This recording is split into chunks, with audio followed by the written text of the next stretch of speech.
क्या आपने सब कुछ कर लिया है लेकिन उसके बाद भी आप लोग माँ बाप नहीं बन पा रहे हैं? बड़े बड़े डॉक्टर्स को दिखाया है लेकिन उसके बाद भी महंगे महंगे इलाज तो करवा लिए हैं, पैसा बहुत ज़्यादा बर्बाद कर दिया, लेकिन उसके बाद भी माँ बाप बनने के अंदर दिक्कत आ रही है। हालांकि कई आईवीएफ सेंटर्स के अंदर आप गए हैं लेकिन उसके बावजूद भी बड़े बड़ी मशीनों से आपका इलाज किया गया, लेकिन आपको छोटी छोटी बारीकियां तक नहीं बताई गई।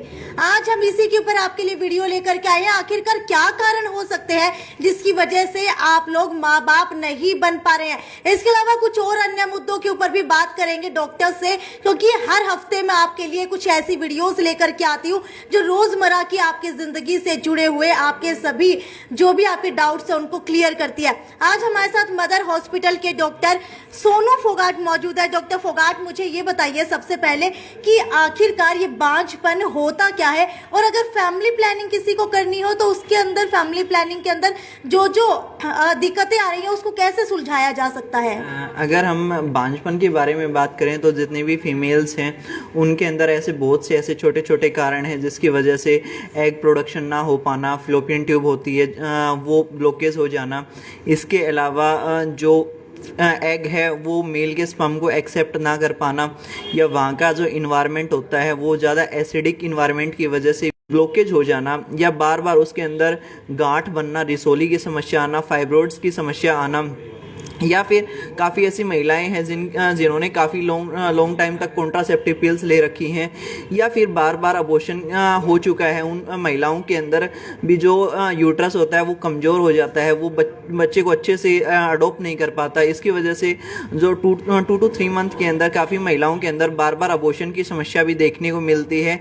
या फिर जो छोटे बच्चे जो प्रेगनेंसी के बाद भी जो बच्चों की धड़कन नहीं बन पाती है, वो भी इसी के कारण देखने को मिलती है। अगर हम मेल के कारणों के बारे में बात करें तो स्पर्म की मोटिलिटी कम हो जाना, या स्पर्म की जो लाइफ स्पैन है वो कम हो जाने की वजह से, या इसके अलावा जो स्पर्म है उसका प्रोडक्शन कम हो जाने की वजह से, शुक्राणुओं का प्रोडक्शन कम हो जाने की वजह से भी ये चीज़ें अधिक देखने को मिलती हैं। ठीक है डॉक्टर, अगर इसकी बात की जाए तो क्या इसके अंदर एज फैक्टर भी इन्वॉल्व होता है कि जैसे जैसे उम्र बढ़ती जाती है पुरुषों की तो उनके अंदर ये चीज़ें कम होने लगती हैं? हाँ, दोनों के अंदर जैसे जैसे एज गैप बढ़ना स्टार्ट हो जाता है, यंग एज के अंदर वो चीज़ें नहीं देखने को मिलती हैं। 35 किस एज तक जो है अगर हम बात करें तो माँ बाप बनने के अंदर ज़्यादा दिक्कतें नहीं आती हैं? 35 के बाद ये चीज़ें अधिक देखने को मिलती हैं।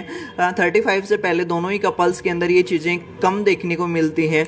लेकिन आजकल जो हमारा इन्वायरमेंट हो चुका है, जो खान पान में परिवर्तन आ रहा है, तो ये चीज़ें 25 के बाद भी काफ़ी कपल्स हैं जो काफ़ी लॉन्ग टाइम से 1-2 साल से फैमिली प्लानिंग कर रहे हैं, लेकिन वो बच्चा जो फीमेल हैं या तो बच्चा बार बार अबॉर्ट हो रहा है, या फिर इसके अलावा जो एक तरह से प्रेगनेंसी कंसीव नहीं कर पा रही हैं, तो वो चीज़ें दोनों के अंदर ही अधिक देखने को मिल रही हैं। इन सभी जो डिजीज़ हैं होम्योपैथी में अच्छे से केस टेकिंग करके इन चीज़ों का बहुत बेहतरीन इलाज है। ठीक है, अगर बात की जाए बांझपन की या फिर जिसे इनफर्टिलिटी भी कहा जाता है, हालांकि पुरुष अपनी कहीं ना कहीं जो है इन सब की गलती जो है महिलाओं के ऊपर मर देता है। ये हमारे समाज के अंदर पहले से ही मान्यता चलती आ रही है कि अगर कोई भी महिला माँ नहीं बन पा रही है तो उसके अंदर पुरुष का कोई रोल नहीं होता है, महिलाओं की ही गलती होती है। क्या डॉक्टर कुछ ऐसा होता है और इसका क्या होम्योपैथी के अंदर इलाज है? क्या पुरुषों के अंदर भी ऐसी दिक्कतें आ सकती है जिसकी वजह से महिला माँ नहीं बन पाती है?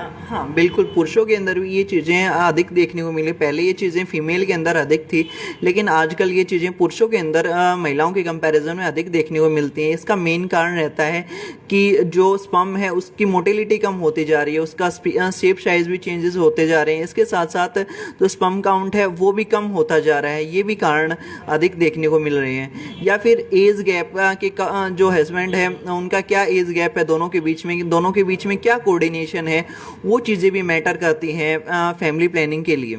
ठीक है डॉक्टर, अगर बात की जाए इनफर्टिलिटी की तो कई आईवीएफ सेंटर्स भी खुले हुए हैं।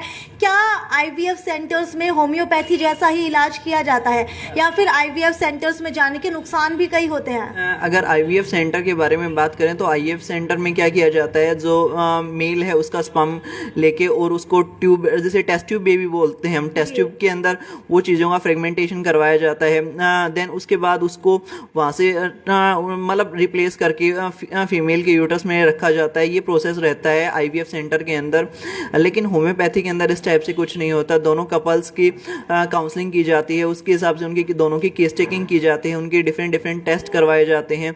देन उसके बाद ही पेशेंट को मेडिसिन दी जाती है और 2 to 3 मंथ के अंदर फीमेल है वो इजीली बेबी कंसीव कर लेती है, या जिनको बार बार अबॉर्शन की दिक्कत देखने को मिलती है उस चीज़ से भी उनको आराम मिल जाता है। ठीक है डॉक्टर, एक क्वेश्चन सबके मन के अंदर रहता है, उसका डाउट क्लियर करना चाहेंगे कि अगर कोई भी महिला जो है प्रेग्नेंट हो जाती है तो वो आईपीएल की जगह क्या कुछ ले सकती है जिसकी वजह से वो कंसीव करने से बच सके?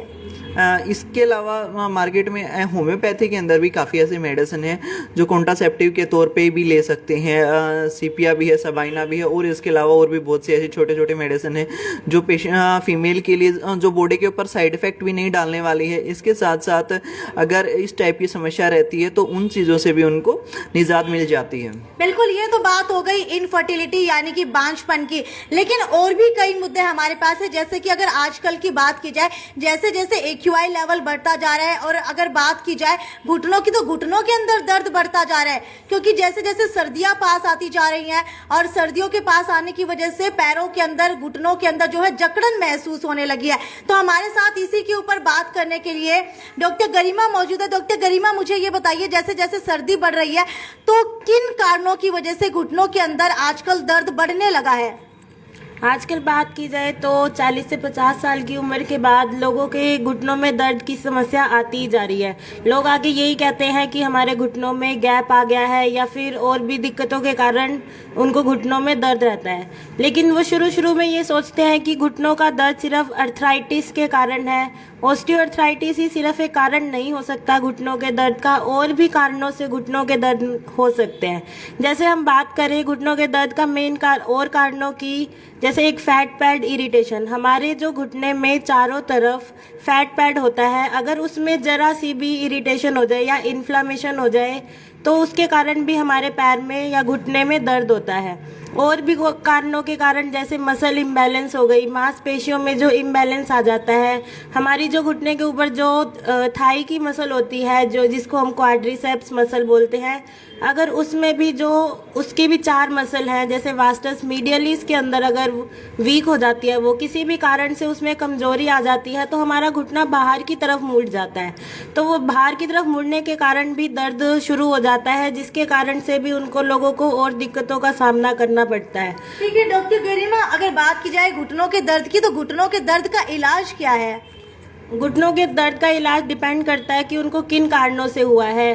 क्या मांसपेशी के टाइट होने के कारण से हुआ है, कैप्सूल के टाइट से हुआ है, या कोई इरिटेशन या इन्फ्लामेशन के कारण हुआ है, या अर्थराइटिस की कंडीशन है, या फ्रैक्चर से हुआ है। तो वो उसके ऊपर डिपेंड करता है कि हम उसको क्या ट्रीटमेंट देते हैं। हम इसके ट्रीटमेंट में क्या कुछ कर सकते हैं, उसके कोज को समझते हुए। जैसे किसी को मांसपेशी के कारण हुआ है, किसी की मांसपेशी टाइट हो गई है, तो हम उनको स्ट्रेचिंग करवा के उस मांसपेशी को स्ट्रेच करके ताकि वहाँ का पेन खत्म हो सके।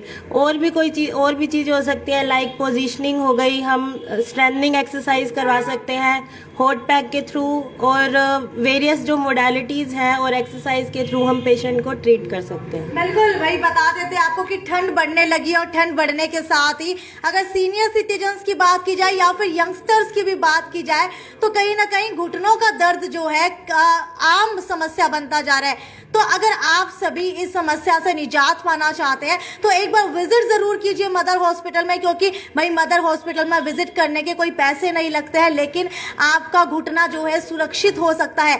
जहां आप बड़े बड़े ऑपरेशंस करा रहे हैं वहीं आपका होम्योपैथी से इलाज किया जा सकता है घुटनों का। खैर, ये तो यहीं तक कि खबर थी। आगे भी आपको इसी तरीके से डॉक्टर्स के रिव्यूज दिलवाते रहेंगे अलग अलग टॉपिक्स के ऊपर। तब तक जुड़े रहिए मेरे साथ। और अगर आप भी किसी टॉपिक के ऊपर जानना चाहते हैं कि इस सिचुएशन में हमें क्या करना चाहिए, तो मुझे नीचे कमेंट सेक्शन के अंदर लिख करके बता सकते हो। डॉक्टर सोनू फोगाट और डॉक्टर गरिमा हमारे साथ हर वक्त जुड़े रहेंगे ये बताने के लिए कि होम्योपैथी के अंदर उसका किस तरीके से इलाज किया जा सकता है। खैर, ये तो यहीं तक की वीडियो थी। आगे भी आपको इसी तरीके से अपडेट देती रहूंगी। तब तक जुड़े रहिए मेरे साथ और ज्यादा से ज्यादा शेयर करते रहिए। नमस्कार।